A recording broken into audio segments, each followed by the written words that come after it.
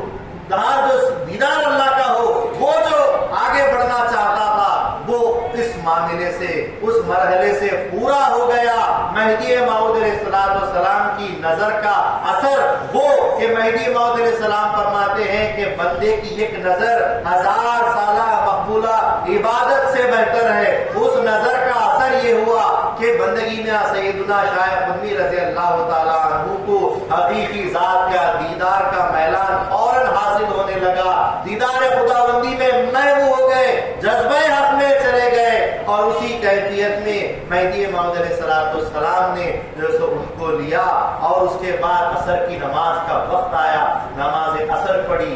مغرب پڑھی، عشاء پڑھی، اور ہر نمازوں کے اندر بندگی میں سیدنا شاہ قطبی کی جو ذات تھی اور ان کی ذات اللہ تعالیٰ سے جو واصل ہو گئی تھی، اس میں اللہ تبارک و تعالیٰ سے گفتگو ہو رہے ہیں، باتیں ہو رہی ہیں۔ اللہ تبارک و تعالیٰ نے فرمایا کہ اے سید قطبی، ہم نے تم پر احسان کیا کہ تمہارے اندر سے تمام کثافتوں کو نکال دیا اور لطافت کو بھر دیا اور اپنے دیدار سے تم کو مشرف کیا۔ اس احسان کے بدلے ہمارے دربار میں کیا تحفہ لائے ہو؟ تو میاں قطبی عرض کرنے لگے جبکہ نمازیں چل رہی ہیں، ذکر اذکار چل رہے ہیں، لیکن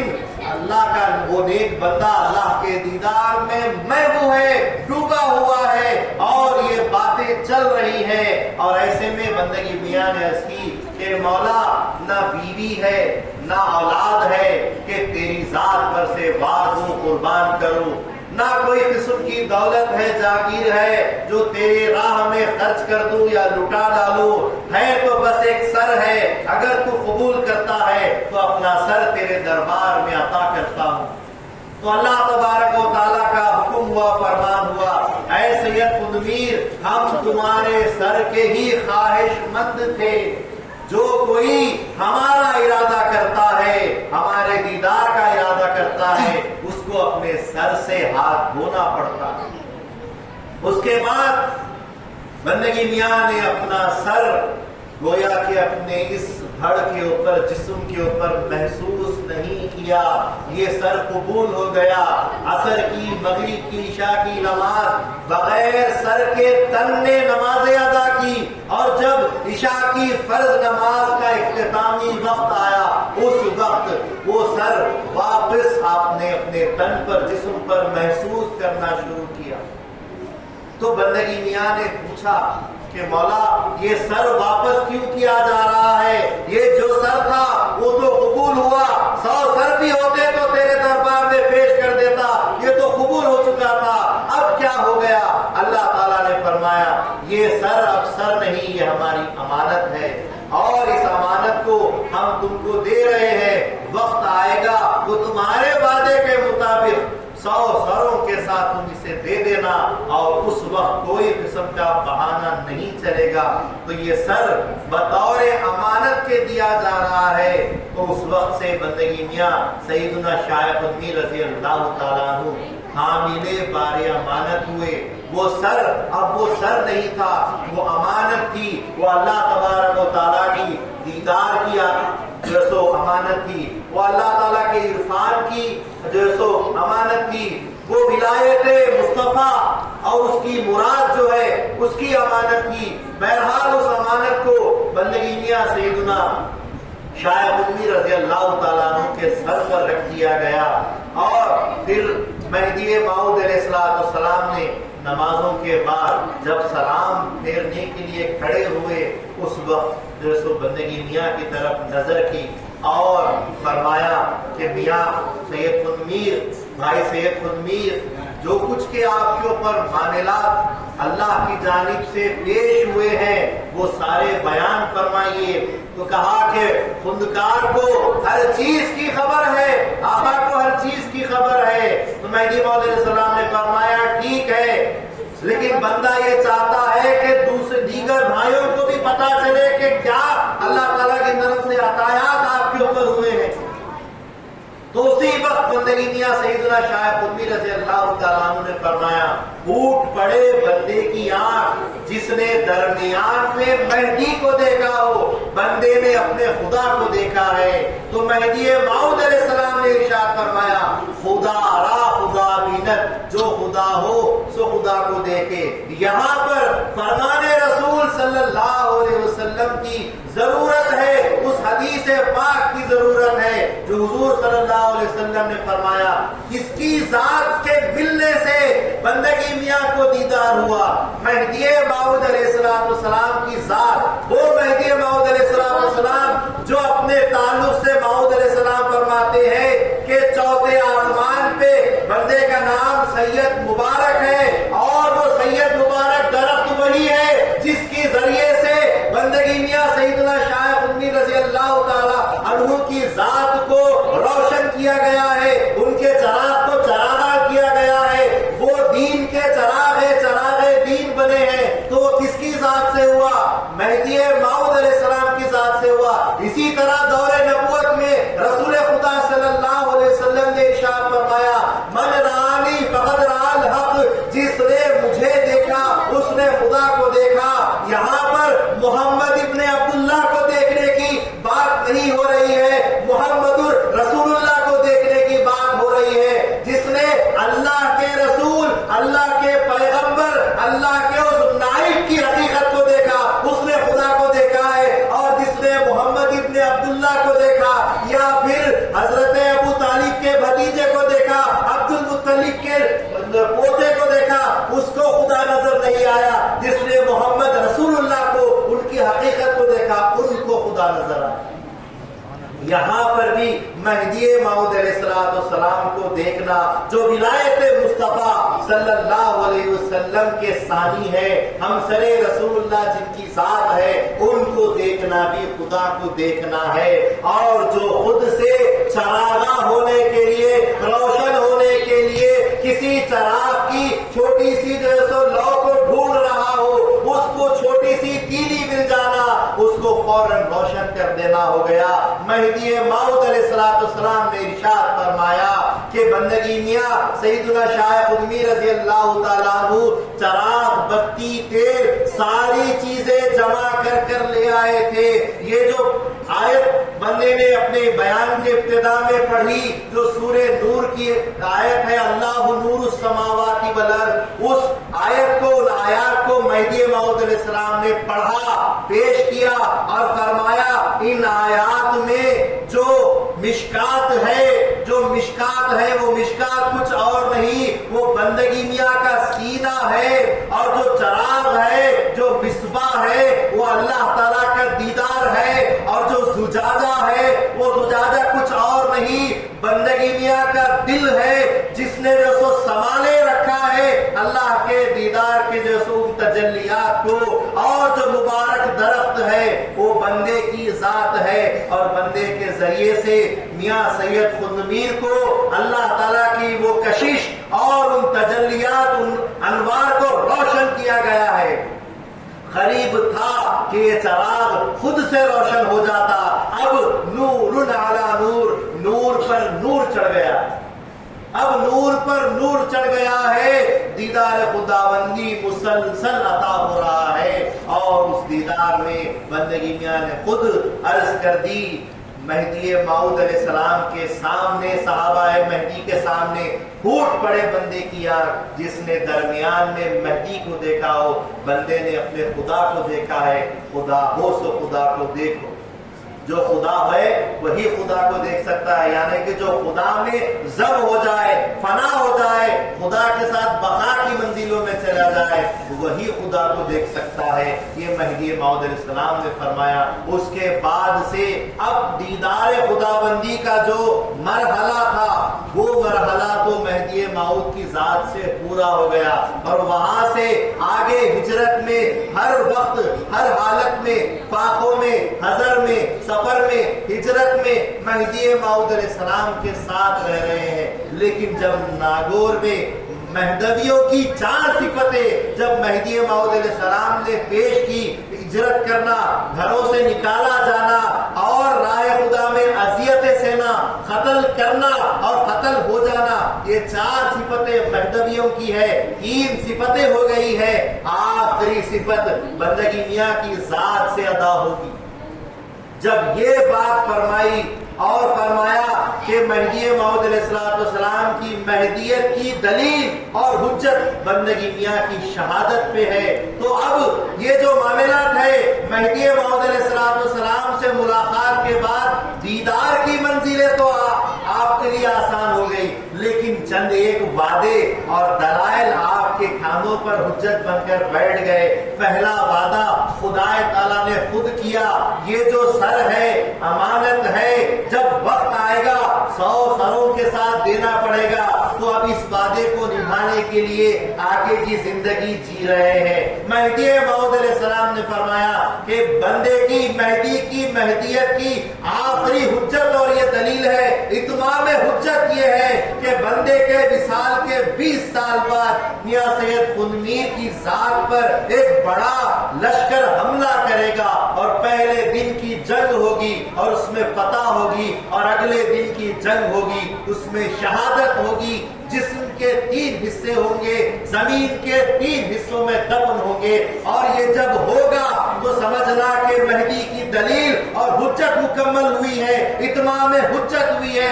اسی بنا پر بندے کو سچا مہدی سمجھنا۔ اب میں یہاں پر دیدار کی منزلیں نہیں ہے، بندگی میاں جو جوش و خروش کے ساتھ اپنی زندگی اللہ کے حوالے کر کے جی رہے ہیں، دیدار میں مست ہے۔ صحابہ مہدی نے فقراء مہدی نے پوچھا جبکہ جنگ کے احوال برپا ہو چکے ہیں کہ خندکار میاں جی آخر کیا بات ہے، خدا کا دیدار تو صبح شام ہو رہا ہے، پھر بھی آپ کی جو کیفیت میں جو تذبذب ہے، ایک بے چینی، ایک اضطراب ہے، آخر کیوں؟ کہا کہ خدا کے دیدار کا معاملہ تو ہے، لیکن اب چند ایک وعدے ہیں پورے کرنا ہے، اور اس میں سب سے بڑا کام یہ ہے کہ جب تک کہ یہ سر اپنے تن سے جدا نہیں ہوگا، بندے کا خون جب تک کہ زمین پہ نہیں گرے گا، مہدی کا نام چپے میں نہیں ہوگا۔ یہ ہونا ہے، اور اس وعدے کو پورا کرنے کے لیے یہ بے چینی ہو رہی ہے، یہ کیفیت گزر رہی ہے۔ دیدار تو مسلسل مل رہا ہے، لیکن اس دیدار کے جو منازل جو طے کیے ہیں، جو ذرائع طے کیے ہیں، ان ذرائع کے حقوق بھی ادا کرنا ہے۔ مہدی سے دیدار ملا ہے، ان کی ذات سے یہ چراغ روشن ہوا ہے، اسی مہدی کی مہدیت کی حجت کو پورا کرنے کا وعدہ ہے، اور وہ پورا کرے بغیر بندہ کیسے قرار پائے گا؟ اسی لیے اضطرابی کیفیت شروع ہوئی۔ دیدار تو ہو رہا ہے، لیکن وعدوں کے مکمل کرنے کے لیے تڑپ جاری ہے۔ لہذا بندگی میاں سیدنا شاہ خود میر رضی اللہ تعالیٰ عنہ ہر قسم کی اذیتیں سہتے ہوئے پہلے دن کی جنگ عمل میں آتی ہے، اور اس میں جو کامل کے اندر جو جنگ ہوئی، اس جنگ میں تمام کے تمام جتنے بھی فقراء 60 فقراء لڑنے کے لیے میدان جنگ میں گئے، وہ سارے کے سارے غازی بنے، جیت کر آئے، اور جب واپس آئے تو دائرے میں دیکھا کہ جو فقراء تحفظ دائرے کے لیے رکھے گئے تھے، حفاظت جن کے ذمے تھی دائرے کی، ان کو جو دھوکے سے حبشیوں کی ایک ٹولی نے جماعت نے شہید کر ڈالا۔ بندگی میاں نے جو ان کی تمام کی تدفین کی، ان کو گنج بنا کر ایک ہی قبر میں سب کو رکھا، وہ گنج شہداء کہلائے۔ اس کے بعد ایک نیاز کی، ابھی یہ معاملات چل رہے ہیں۔ بندگی میاں کی کیفیت بھی عجیب ہے۔ بندگی میاں نے ایک تیر جو آنکھ میں لیا تھا، اس تیر کو آنکھ میں لینے کے بعد سے، لگنے کے بعد سے آپ کے اندر یہ کیفیت تھی کہ آپ دائرے کے اندر جانے کو پسند نہیں کرتے تھے۔ آپ نے فرمایا بندے کی جو چارپائی یہیں رکھ دو، وہیں رکھ دی گئی۔ ابھی جو غازیوں کے علاج معالجے کے معاملات چل رہے تھے، ایک دوسرے کو سنبھالا جا رہا تھا، اتنے میں سدراسن کے جاگیردار ملک شرف الدین آتے ہیں۔ چند ایک اپنے ساتھیوں کے ساتھ جاگیردار سدراسن ملک شرف الدین آتے ہیں، اور سر پیٹنے لگتے ہیں، واویلا کرنے لگتے ہیں، ہائے کہ میں اس جنگ سے محروم رہ گیا، خدا مجھے یہ جنگ مل جاتی، یہ معاملہ مل جاتا تو میرا مقام کتنا اللہ کے یہاں بلند ہو جاتا۔ میاں جی مجھے مجھے کیوں اس جنگ سے محروم رکھ دیا گیا؟ تو بندگی میاں نے فرمایا بھائی ملک شرف الدین اچھا ہوا کہ تم نہیں آئے، اگر تم ہمارے ساتھ آ جاتے تو کل کے دن یہ بولا جاتا کہ یہ جنگ اس لیے جیتی گئی کہ اس میں ایک جاگیردار سدراسن شامل تھا اور کوئی دنیا کا عہدہ رکھنے والا اس میں شامل نہیں ہوا۔ تبھی تو فقراء کی شان ہوئی کہ معمولی سے اللہ والے فقیروں نے جو 60 فقیروں نے مل کر 60,000 کے لشکر کو بھگایا۔ یہی بات تو حقیقت میں اللہ کو پسند تھی، اس لیے تم کو شریک ہونے کا موقع نہیں ملا۔ لیکن سن لو، میں تم کو خوشخبری دیتا ہوں کہ اگلے دن کی جنگ میں تم ہمارے ساتھ شریک بھی رہو گے، ہمارے ساتھ شہید بھی ہوگے اور تمہارے بھی جو سو سر جدا کیے جائیں گے۔ جب شہادت کی بات سنی، وہ پشدہ سنا، وہ خوشخبری سنی تو ملک شرف الدین جھوم اٹھے، فوراً سب کو کہنے لگے کہ بھائی جتنے بھی میرے بھائی ہیں ان کی جو سو یہاں پر جو سو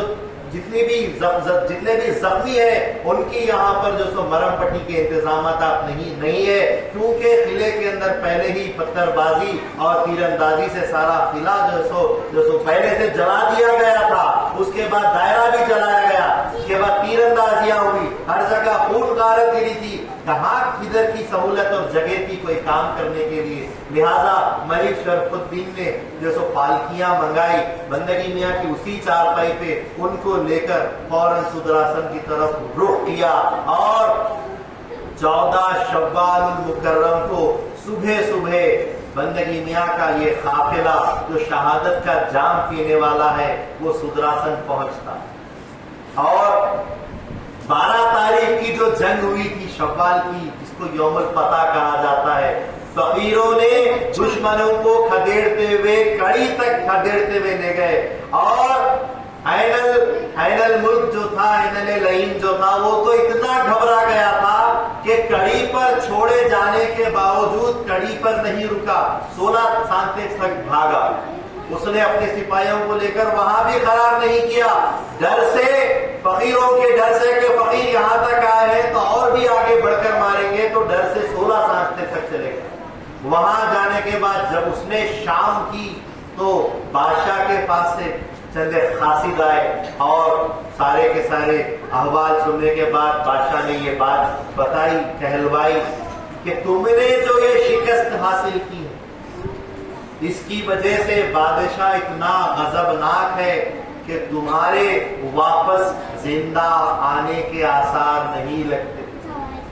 اگر تم زندہ آ بھی جاؤ گے تو تمہارے ساتھ تمہارے اہل و عیال سب کو ختم کر دیا جائے گا، قتل کر دیا جائے گا۔ لہذا دیکھ لو، اگر تم یہ سوچتے ہو کہ پیچھے زندگی ہے تو نہیں،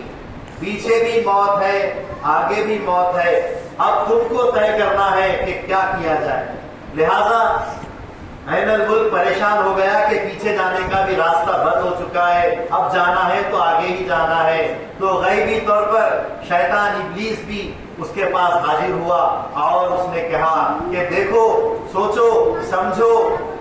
کہ بندگی میاں کی زبان کیا کہتی تھی کہ پہلے دن کی جنگ ہوگی اور پہلے دن کی جنگ میں ان کی جیت ہوگی، انہی کی زبانی یہ بھی تو سوچو سنو کہ انہوں نے ہی کہا کہ پھر اگلے دن بھی جنگ ہوگی، اگلے وقت بھی جنگ ہوگی اور اس جنگ میں ان کی شہادت ہوگی۔ کم سے کم اب ان کی زبان پر تمہاری قوت ہمت تو گئی، لیکن ان کی زبان پہ ہی کم سے کم اپنے آپ کو اکٹھا کرو کہ اب ان کی شہادت کا وقت ہے، اب ان کے لیے ہار ہے۔ لہذا اب یہاں سے ہمت جوڑو اور تیاری کرو۔ تو عین الملک نے فوراً سپاہیوں کو تیار کرنا شروع کیا اور ایک فوج تیار ہوئی اور اگلے دن 13 تاریخ کو وہ فوج کوچ کرتے ہوئے واپس کھامے لاتی ہے۔ کھامے لا کر دیکھتے ہیں تو یہاں تو کوئی بھی موجود نہیں ہے، سارے کے سارے جا چکے ہیں۔ اور جبکہ حضرت بندگی میاں شاہ غمگیر ابھی سدراسن پہنچ رہے تھے، یہ کھامے لائے، جو ہی بندگی میاں کا قافلہ سدراسن پہنچا،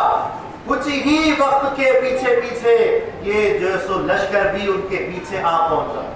غالباً بندگی میاں شاہ غمگیر رضی اللہ تعالیٰ عنہ فجر صبح صادق کے وقت پہنچے تو وہ قافلہ 2-1 گھنٹے کے فاصلے سے آج کے وقت کے 8 بجے کے آس پاس پہنچ گیا۔ اور فوراً ندی کے اس پار جو سو لشکر جنگی صورت میں پورے کے پورے سپاہی تیار ہو گئے جنگ کرنے کے. بندگی میاں سیدنا شاہ قطبی رضی اللہ تعالیٰ عنہ جو کہ سدراسن آ کر اپنی چارپائی دائرے سے باہر ہی رکھوائی, کہا کہ بندے کو اندر جانا جو سو گوارا نہیں, اللہ کی جانب سے جنگ آج کی آج طے ہے, وقت آنے والا ہے, بندہ منتظر ہے, انتظار کر رہا. لہذا کچھ ہی وقت میں جب جیسے ہی لشکر آیا, لوگوں نے آ کے خبر دی بندگی میاں کو کہ لشکر آ گیا ہے. بندگی میاں نے فوراً دائرے میں جو سو تشریف لائے اور فرمایا کہ آج دوسری صفت مہدویوں کی قتلو کا معاملہ, آج قتل ہونا ہے. عشق کی بات آگے آ گئی, عشق کی بات سے دیدار بھی آ گیا. اب اس دیدار میں جو حق ادا کرنے کا وعدہ کیا تھا, سر دینا ہے, 100 سروں کے ساتھ سر دینا ہے, مہدی کی مہدیت کی حجت پوری کرنا ہے. اب اس وعدے کو نبھانے کا وقت آ گیا. یارو جتنے بھی ہیں اپنے اندر جوش اور ہمت بھر لو اور اس پورے جوش کے ساتھ پھر سے میدان میں جنگ کے لیے کود پڑو اور اپنے جوہر دکھاؤ اور اللہ تبارک و تعالیٰ کی طرف اجل حقیقت کی طرف لبیک بول دو. لہذا بندگی میاں شاہ قطبی رضی اللہ تعالیٰ عنہ فوراً اپنے گھوڑے پر سوار ہو جاتے ہیں اور جتنے بھی فقراء ہیں وہ بھی آپ کے ساتھ ہو جاتے ہیں, میدان میں پہنچ جاتے ہیں. اور بندگی میاں ملک الہداد بھی ساتھ آنا چاہتے تھے, تو بندگی میاں نے فرمایا کہ میاں بھائی دادو 18 زخم آپ کے اوپر آئے ہیں, کھڑے ہونے کی بھی برابر طاقت نہیں رکھتے, جنگ میں کیسے شریک ہوں گے؟ آپ کی حیات بندے نے مانگی ہے دائرے کے لیے, بچوں کے لیے, لہٰذا آپ دائرے میں رہے, مستورات کے ساتھ اور شہزادوں کے ساتھ ان کی حفاظت میں رہے. اور وقت جب آئے گا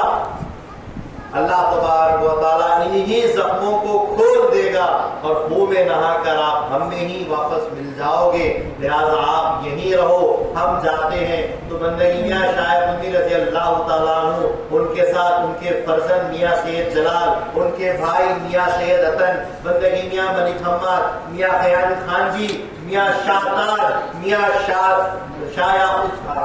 یعقوب لاہوتی, میاں گوہر شاہی, ایسے کئی فقراء اور کاسبین بھی جڑ گئے کہ اب تو شہادت کا معاملہ ہے. تو فوراً سارے کے سارے یکجا ہو کر سب بندی کر لیتے ہیں. بندگی میاں اپنا گھوڑا پھر سے موڑ لیتے ہیں تو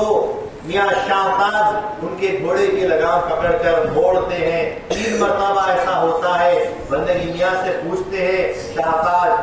کہ یہ کیا معاملہ ہے, آپ گھوڑے کو بار بار پلٹا کر پیٹ کیوں دکھا رہے؟ کہا کہ تاکہ دشمن کی جرت ہو جائے, ان کے اندر تھوڑی ہمت اور جسارت آ جائے, وہ آگے تعاقب کرنے لگے, آگے بڑھ جائے اور وہ ظالم حملہ آور ہو جائے, ہم پھر سے مظلوم ہو جائے, کہ ہر 2 وقت کی جنگ میں ہم مظلوم رہے اور یہ سارے کے سارے ظالم رہے. یہ بندگی میاں نے فرمایا اور ایسی صورت پیدا ہوئی کہ حملہ ان کی طرف سے ہو گیا. اور بندگی میاں سیدنا شاہ قطبی نے تمام فقراء کی جماعت سے کہا کہ ٹوٹ پڑو اور اپنے جوہر دکھاؤ. تو سارے کے سارے اپنی ہمت اور قوت کے طاقت کے جو سو جوہر دکھانے لگے اور جو سو قتل اور خون غارت گری کے ہر جگہ جو سو مناظر ہونے لگے. یہ ایک فقیر نے سبوں کو کاٹنا شروع کر دیا اور خود بھی کٹنا شروع ہو گئے. وہ کیسا جذبہ, ایک معمولی سی بات میں آپ کے سامنے رکھتا ہوں. 2 آدمی اگر بات کرتے کرتے بحث میں آ جاتے ہیں, بحث آگے جب بڑھ جاتی ہے اور آگے بڑھ کے ان کا جوش اور ان کا جذبہ بڑھ جاتا ہے, ان کے چہرے لال ہو جایا کرتے ہیں, ان کی آوازیں بدل جایا کرتی ہے. اور ایسے وقت میں جب 2 جھگڑا کرنے والے اگر ایک دوسرے کو مارنے پر آئے تو چند ابتدا کی ماریں جو ایک دوسرے کو مار لیتے ہیں اس کا احساس بھی نہیں ہوتا. تو یاد جو غور کرنے والی بات یہ ہے کہ عشق خدا میں اور اللہ کے حقیقی وصل کے لیے جو محنت کرتے ہوئے یہاں تک پہنچے ہیں اور جو اپنے آپ کو ختم کرنے کے ارادے سے ہی آگے بڑھ رہے ہیں, ان کے جذبے کا عالم کیا ہوگا, ان کے مار اور ان کے جیسے زخموں کا عالم کیا ہوگا. یہ وہی ہوگا جو رسول خدا صلی اللہ علیہ وسلم نے فرمایا فرمایا کہ شہید کو ہزاروں زخم بھی دیے جائے لیکن اس کو اتنی ہی تکلیف ہوتی ہے جتنا کہ کسی کو چونٹی کاٹنے کی تکلیف ہوتی ہے. تو شہید کے اوپر کوئی زخم، جب معمولی جھگڑے میں جذبہ آتا ہے تو مار پیٹ کا احساس چلا جاتا ہے، تو اللہ کے عشق میں، اللہ کی حقیقت کے واسطے، اللہ تبارک و تعالیٰ کے دین کے واسطے، مہدویت کے واسطے، میاں کے واسطے جب آگے بڑھ کے اپنی آہوتی دے رہے ہیں تو اس جوش و جذبے میں آپ کے ان لوگوں کے اوپر کیا کچھ ہوتا ہو، کچھ اثر نہیں ہوتا. آگے بڑھتے جاتے، ایک ایک مار خدا کی دیدار کی ایک ایک تجلی کا اثر دیتی جاتی، ایک ایک مار پہ ایک ایک خدا کے درجہ، کیونکہ اللہ تبارک و تعالیٰ ہر وقت اپنے بندوں پر دیدار کی نئی تجلی دیتا رہتا ہے.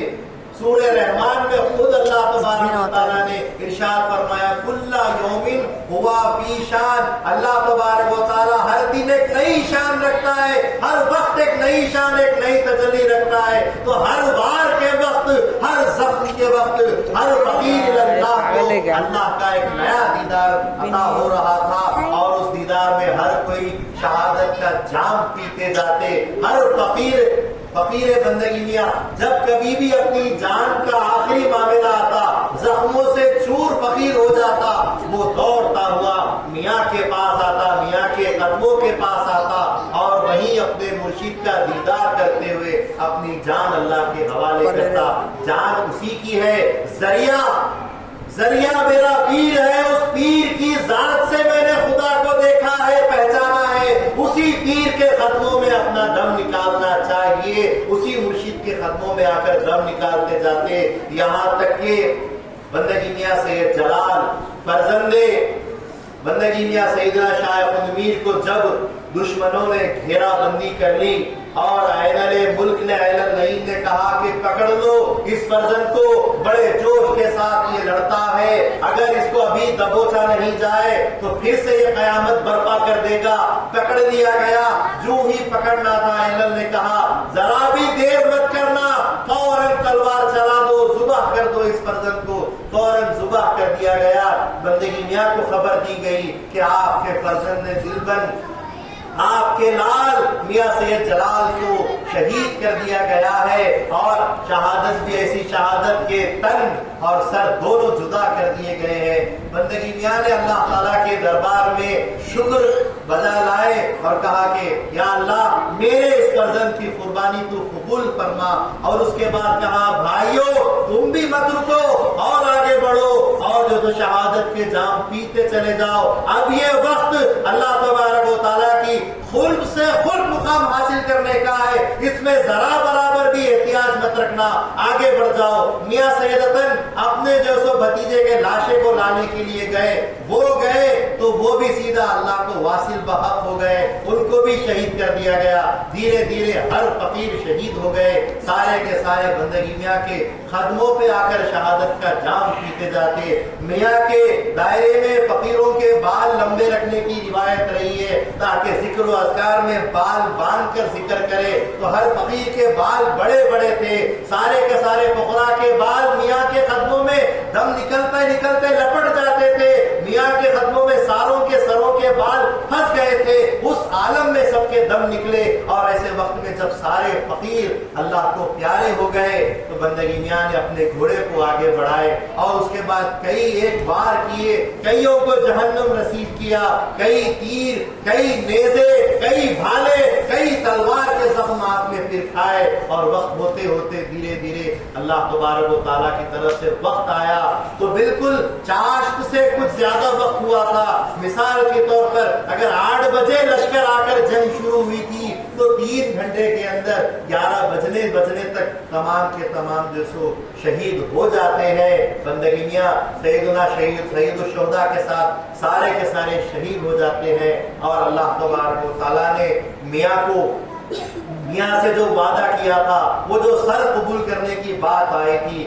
بندگی میاں نے اپنا سر 100 سروں کے ساتھ اللہ کے حوالے کیا. یہ بندگی میاں سیدنا شاہ قطب رضی اللہ تعالی عنہ کا کام کرنا، یہ اتمام حجت مہدی موعود علیہ السلام کی مہدیت کی دلیل کو دینا ہوا۔ اس کے بعد سب نے چاہا کہ سروں کو جمع کیا جائے اور بادشاہ کے پاس جا کر انعام حاصل کیا جائے، تو عین الملک اور اس کے سپاہیوں نے سر جمع کرنے شروع کیے، لیکن بندگی میاں شاہ قمی رضی اللہ عنہ کا سر مبارک اتنا بھاری تھا، کیوں نہ بھاری ہو، جس پر امانت کا وزن رکھا ہوا ہے، امانت کا بار رکھا ہوا ہے، وہ کسی دشمن کے ہاتھوں سے اٹھنے والا کہاں تھا، وہ کسی سے نہ اٹھ سکا۔ لہذا ملک العادات خلیفہ گروہ کو دائرے سے بلایا گیا، وہ زخموں سے چور آئے اور جیسو اس سر کو اٹھانے کی بات کی تو بندگی میاں کے اس سر کے اطراف اپنی ذات کو صدقہ کیا اور اس کے بعد اس سر مبارک کے ہونٹوں کو، ان کے چہرے مبارک کو، بندگی میاں کے چہرے کے ہونٹوں کو چوما، بوسا دیا۔ اس کے بعد بآسانی وہ سر اٹھ گیا اور پھر آپ نے ٹوکرے میں رکھ دیا۔ پھر وہاں سے سدراسن سے یہ ساری کی ساری فوج چاپانیر کو جانے کے لیے نکلی اور راستے میں پٹن میں رک گئے۔ پٹن میں جب قیام کیا تو عصر کا نماز کا وقت آ چکا تھا۔ یہاں پر ملک العادات خلیفہ گروہ نے شہداء کی تدفین کی، جسموں کو دفن کیا اور سروں کو لے جانے والے لے گئے، اور یہاں پر سارے جو سو ماتم کدا معاملہ چل رہا تھا۔ سروں کو لے کر جب عصر کی نماز کے وقت پٹن میں پہنچے، عصر کی نماز کا وقت آیا تو سر جو رکھے ہوئے تھے ٹوکرے میں، سپاہی جو بیٹھے ہوئے تھے کچھ دیر قرار کرنے کے لیے، آرام کرنے کے لیے، یکایک ٹوکرا ہلنے لگا، حرکت کرنے لگا، سر باہر لڑک کر باہر آ گئے۔ ایک سر نے اذان دی، ایک سر نے اقامت دی، بندگی میاں کے سر نے امامت کی، اور یہ منظر سارے سپاہی دیکھ رہے ہیں، اینل دیکھ رہا ہے، سب دیکھ رہے ہیں، اور ایسے وقت میں سب کہنے لگے کہ یہ اگر حرکت، یہ اگر منظر بادشاہ کے دربار میں ہو جائے تو یہ سر تو نہیں رہے، ہمارے تنوں پر ہمارے سر بھی نہیں رہیں گے، لہذا کچھ کرنا چاہیے۔ عصر کی نماز ہو گئی، جب مغرب کا وقت آیا پھر اذان دی گئی، پھر امامت کی گئی، قرات بھی پڑھی گئی، انا اعطینا کل کوثر کا سورہ بھی پڑھا گیا، وہ کوثر جس کے تعلق سے مہدی موعود علیہ السلام فرماتے ہیں، اے سید محمد جون پوری، ہم نے تم کو کوثر عطا کیا ہے، نماز پڑھو، قربانی دو، اور جو ان کا دشمن ہے وہی اپنے آپ ختم ہو جائے گا۔ وہ بندگی میاں کی ذات کوثر کی ذات ہے، وہ بندگی میاں کی ذات سراج منیر کی ذات ہے، وہ بندگی میاں کی ذات ولایت کے علی حیدر کی ذات ہے، وہ بندگی میاں۔ وہ سر نے جب نماز پڑھی تو وہ سارے کے سارے حیرت زدہ پریشان ہو گئے۔ عشاء کی وقت بھی آئی، نماز بھی ہوئی، اور اس کے بعد پھر تسبیح بھی دی گئی، اور پریشان ہو گئے۔ فوراً یہ کام کرنا ضروری ہے کہ ان کے سروں میں سے ان کی ہڈیوں کو سب کو نکال کر، گوشت ہڈیوں کو نکال کر یہیں دفن کر دیا جائے، اور گوشت جو جلد مبارک ہے اس میں گھاس پھوس بھر کر وہ سر بنا کر بادشاہ کے پاس لے جانا، یہ بہتر ہے۔ ورنہ یہ اگر کام وہاں ہو جائے گا تو وہ سارے کے سارے دربار میں ہم کو قتل کر دیں گے، اور یہ ہم سے برداشت نہیں ہوگا۔ لہذا وہ تمام سروں کو وہیں دفن کر دیا گیا۔ بندگی میاں ملک شرف الدین وہ جو تھے ان کے لوگ وہاں تک تعاقب کرتے ہوئے سپاہیوں کے پاس پہنچے اور کہا کہ ملک شرف الدین کا سر ہم کو دے دو، تو سر دے دیا گیا۔ جسم کے ساتھ میاں شرف الدین کا سر سی دیا گیا اور جسم کے ساتھ سر کو جوڑ کر پٹن میں دفن کیا گیا۔ باقی سر جو پٹن میں ہے وہ الگ الگ دفن ہے۔ بندگی میاں کا سر، میاں سر جلال کا سر، میاں سید رتن کا سر، میاں ملک حماد کا سر، ملک میاں جی کا سر، یہ سارے سر الگ الگ دفن کیے ہوئے۔ جب صرف پوست باقی رہ گیا، ان پوستوں کو لے جا کر جب بادشاہ کے پاس، مظفر کے پاس پیش کیا گیا تو بڑے جیسے ہیلے بنانے لگا، میں نے ایسے جنگ کے حالات تھوڑی نہ چاہے تھے، میں نے قتل کی بات تھوڑی نہ کی تھی، شہادت کی بات تھوڑی نہ کی تھی، اور اس قسم کی شہادت کے بعد یہ حرکت بھی میں نے تھوڑی نہ کی تھی، جاؤ ان سروں کو ادب کے ساتھ دفن کر دو۔ تو چاپانیر نے پھر وہ 5 کے 5 سروں کو ایک قطار میں، ایک قبر میں لائن سے قطار بنا کر ان کو دفن کر دیا گیا۔ اس طریقے سے مہدی موعود علیہ السلام کا وہ فرمان کہ بندے کے وصال کے 20 سال بعد میاں سید خنیر کے دائرے پر ایک جنگ، ایک لشکر حملہ ہوگا، جنگ ہوگی، پہلے دن کی جنگ میں جیت ہوگی،